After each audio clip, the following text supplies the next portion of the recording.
Aku terpaksa menikah dengan tukang ojek online setelah dia berbuat begini padaku. Perkenalkan, namaku Jingga. Aku bekerja sebagai karyawan swasta di salah satu perusahaan. Kejadian pahit ini menimpaku saat pulang kantor saat malam hari. Malam itu, aku pergi ke apartemen pacarku, yang jaraknya tidak terlalu jauh dari tempat kerjaku. Tetapi sesampai di sana, aku mendapatinya sedang melakukan hal tak pantas dengan perempuan lain. Parahnya lagi, pintunya tidak ditutup, sehingga suaranya kedengaran sampai keluar kamar.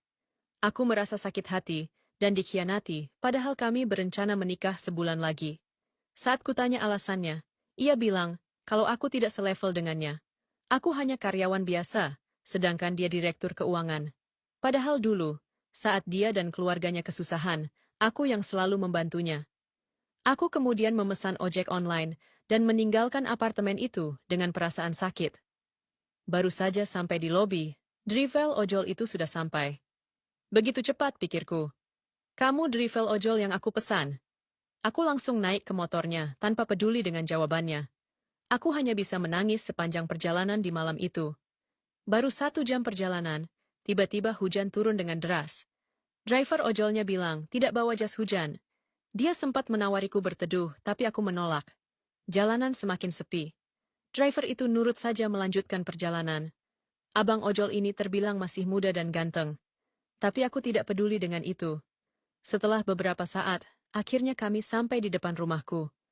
Aku menawarinya untuk singgah dulu, karena kasihan melihat bajunya basah kuyup. Abang itu sempat menolak, tapi aku sedikit memaksa untuk masuk ke dalam rumahku yang sepi itu. Aku mencarikan baju mendiang ayahku untuk kuserahkan ke abang ojol.